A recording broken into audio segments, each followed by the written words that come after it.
Hello and welcome back to the MLB DFS Slate Breakdown for Friday, June 7th. We are here. We made it to the end of the week. Now let's get going on this slate. We will go over yesterday's perfect lineups, the winning lineups. Then we'll jump into pitchers to consider, followed by stacks to consider. Let's make some money. But before that, come join us at LineStar. Nice little reminder for you guys. 7-day free trial if you have never used us before through the app stores, both Android and iOS, Apple App Store. Come try us out. 7 free days. You got nothing to lose. Let's go. All right. First of all, let's get over to good old FanDuel to try that perfect lineup out, see what we had yesterday. We had Tanner Houck, who I thought was clearly one of the best, if not the best pitcher yesterday, put up 52. Then we had a three-man Boston stack, three-man Dodger stack, which got it done using all of the salary. And then the winning lineup went to Brock Lowe, who had the good old Tanner Houck, had a four-man Dodger stack, a two-man Pittsburgh, one off with Boston, one off with my man Fernando Tatis.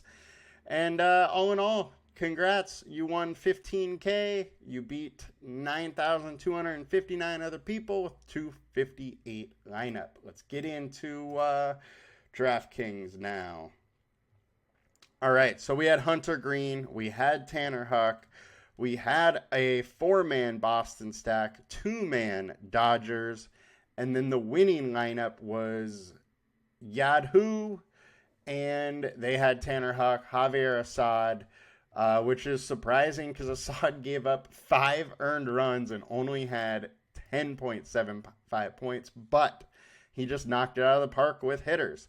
We had a four-man Boston stack and a four-man Dodger stack. Boston put up 14 runs. Dodgers put up 11, and they got it done. He just absolutely crushed it with his hitting. He won by almost 11 points with having a pitcher only put up 10. Congrats to you. Way to take it down. Way to win 25K. And now let's jump into today's slate, shall we? All right, and some pitchers to consider here. So we got highest owned, Chris Bassett, 8,300.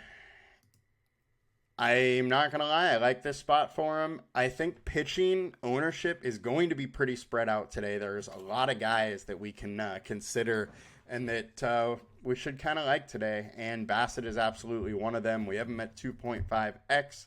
value. Oakland strikes out a lot. They do hit righties decently, but they have been a little more cold over the short term. Their ISO down to 133 versus 187 over the last 150 games. And then with that, their WOBA is down as well. Bassett is a pitcher with a 22.4% K rate. However, one of the things we always talk about Bassett is he has these big ceiling games where he's able to get 6, 7, 8 Ks and work deep into the game. And that kind of really counteracts the lower K rate that he has. So our combined K rate on him is almost 25%.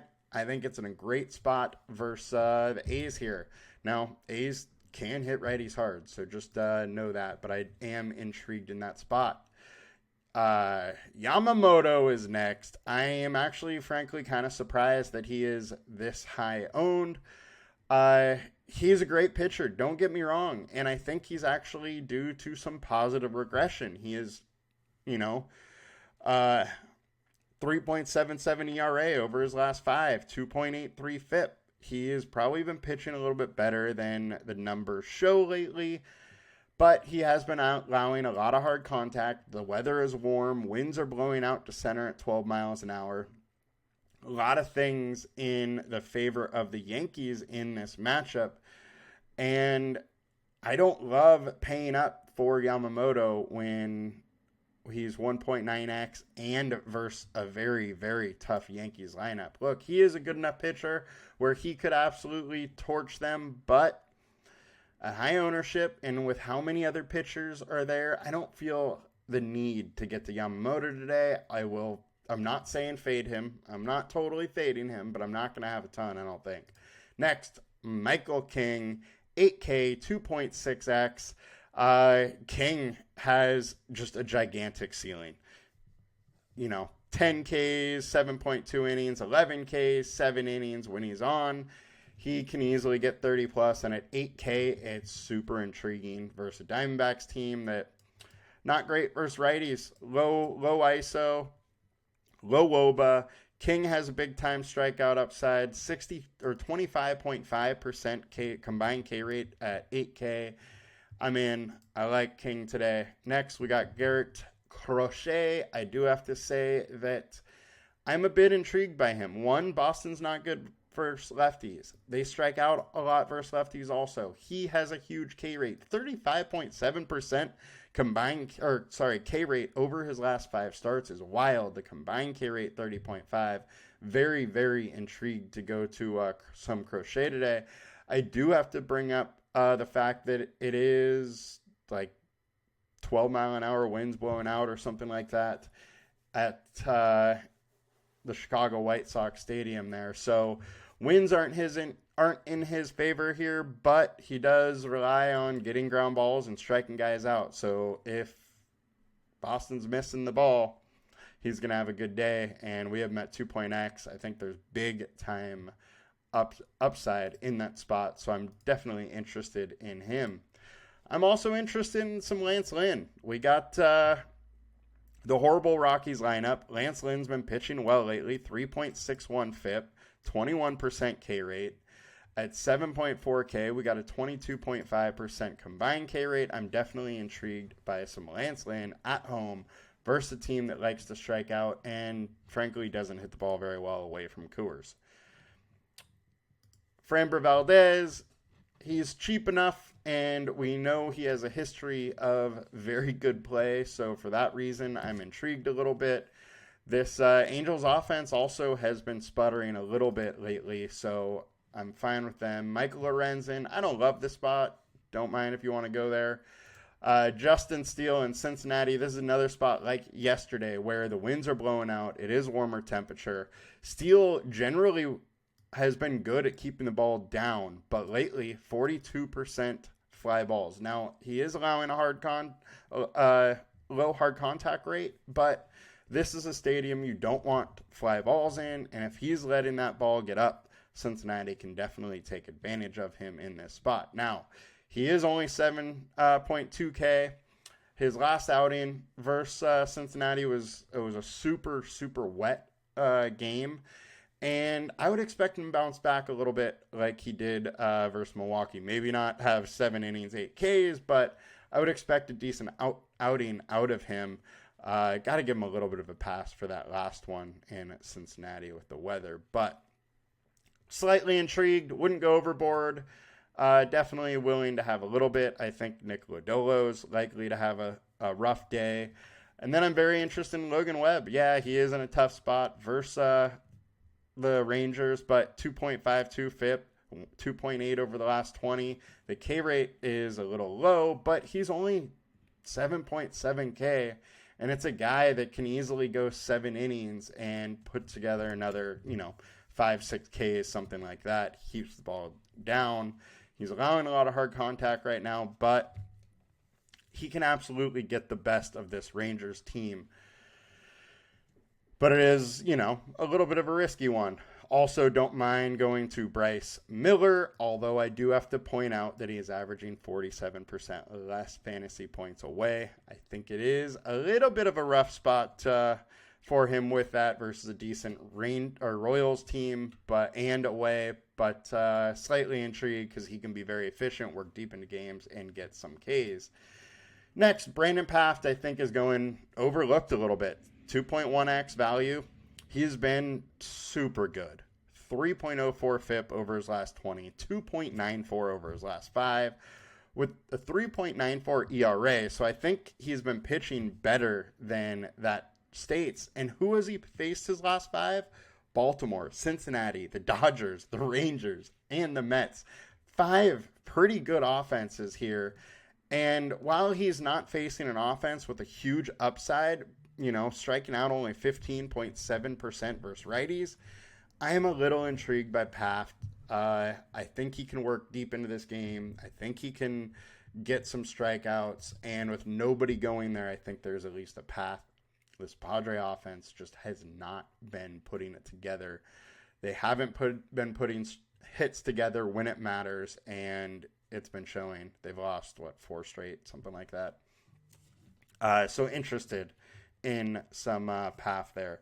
Outside of that, I am good to go. I'll bring up Weathers, but I don't love that they're facing Cleveland. We do have a super low total of 7.5. He's been very good lately with 4 straight good starts, 2.52 FIP over that span, 26% K rate. He's also faced some decent offenses. Dodgers, Milwaukee, Diamondbacks are meh, and then Rangers. So he has done well against decent competition too. Can he get Cleveland? Yeah, but Cleveland is a very good offense. So I think it's nothing more than a cheap flyer if you're trying to get a little bit different. Just don't go overboard on that one. Now, getting over to FanDuel. Our highest owned pitchers on FanDuel. We got Bassett. We got Garrett Crochet. We got Lance Lynn. I agree with those. I like them all. Crochet is my favorite pay-up option. Bassett is a great mid-range option that I like. Lance Lynn is a cheap one that I like. I do think we're projecting Crochet a little bit in this spot, as Boston's not great versus lefties. We got a 5-star alert score on him. The real only thing here is, they can pull him a little early sometimes, but that's not really something we can project, because they also will allow him to go, 100 pitches or close to 100. So I do think his price is a little high on FanDuel, but I'm intrigued. Yamamoto coming up, under-owned here.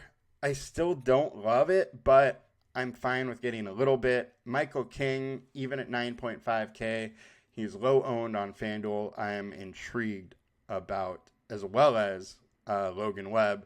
Logan Webb just has such a proficiency of getting late into the game, kind of like Chris Bassett. So, you can get those quality start bonuses, get the win bonuses, all that. And then Brandon Pfaadt, I'm absolutely intrigued on as well. All right, let's get over to our stack attacks today.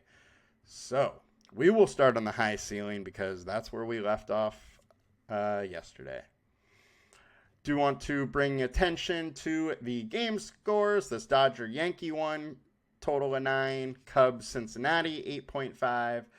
Royals-Mariners, 9. So those are the 3. Oh, and Astros-Angels. Those are the 4 with the highest game total here. Now our highest ceiling, we got Cleveland versus Ryan Weathers. Cleveland always is going to have a high ceiling. I do have to say, though, they are in a pitcher-friendly park. Ryan Weathers has been very, very good lately. So while the ceiling is there, they also have a floor today that is fairly low.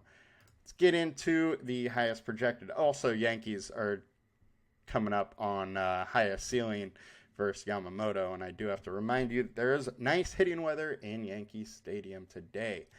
Houston Astros versus Griffin Canning, popping up all over the highest owned. And I do like the Astros today. I have to say that. However, I think Griffin Canning's a little bit better pitcher than what the field is giving him with this much ownership going to the Astros. I am fine with the Astros. I absolutely like them, but I don't like them as much to be the highest owned stack, and I don't think they'll be my highest owned stack. Next, highest projected. So even if you scroll down a little bit, Houston's all over the highest owned. So pretty much getting off of them gets you a lower owned stack. All right, now highest projected, we got Cleveland, we got Yankees, we got Cincinnati, and Dodgers. I really like the Dodgers today, I gotta say that. Potet allowing a lot of hard contact, a lot of fly balls, and the wind is blowing out in Yankee Stadium. Dodgers just have so much power. I would be shocked if they don't hit a couple home runs. Cincinnati, it's similar situation. Warm weather, winds blowing out. Justin Steele has been allowing a lot of fly balls. Not much hard contact, but a lot of fly balls. And Cincinnati hits the ball hard. So definitely a little intrigued there as well. And I'm intrigued on the Cubs, the other side of that game, as Nick Lodolo hits or allows a ton of fly balls and hard contact here.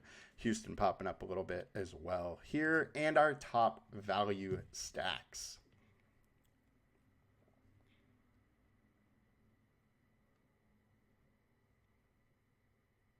Miami versus Logan Allen. I think that makes a lot of sense. Logan Allen hasn't been good. FIP of 5 over the last 20.